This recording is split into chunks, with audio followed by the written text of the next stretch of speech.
ស្ដីចា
ប្រាប់មកតើមានរឿងអី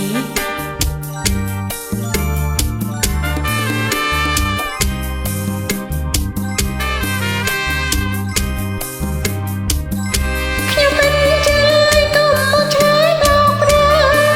ខ្ញុំឃើញគេក៏គ្នាផង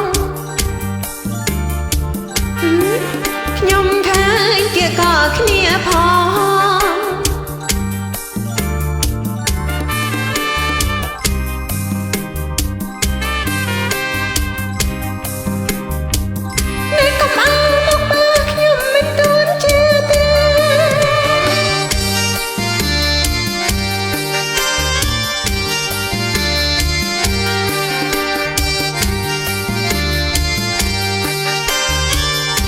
ខ្ញុំមើលទៅ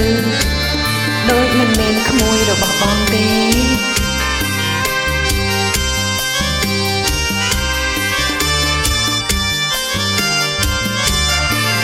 តើយ៉ានមិនប្រកាន់ផ្ដាំងស្គាល់គ្មានស្គាល់ចាំងស្គាល់ទាំងភូមិផ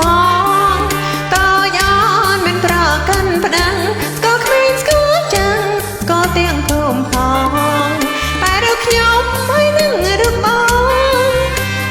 ខ្ញុំហើយនឹងរូបបងប្តីនឹងតំណងព្រោះបងមានគូហើយ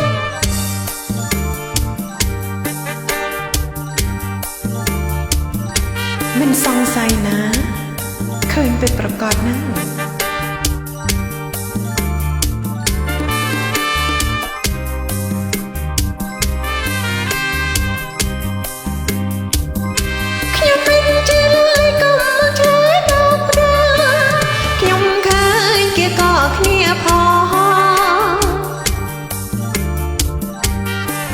ខ្ញុំឃើញគេក៏គ្នាផង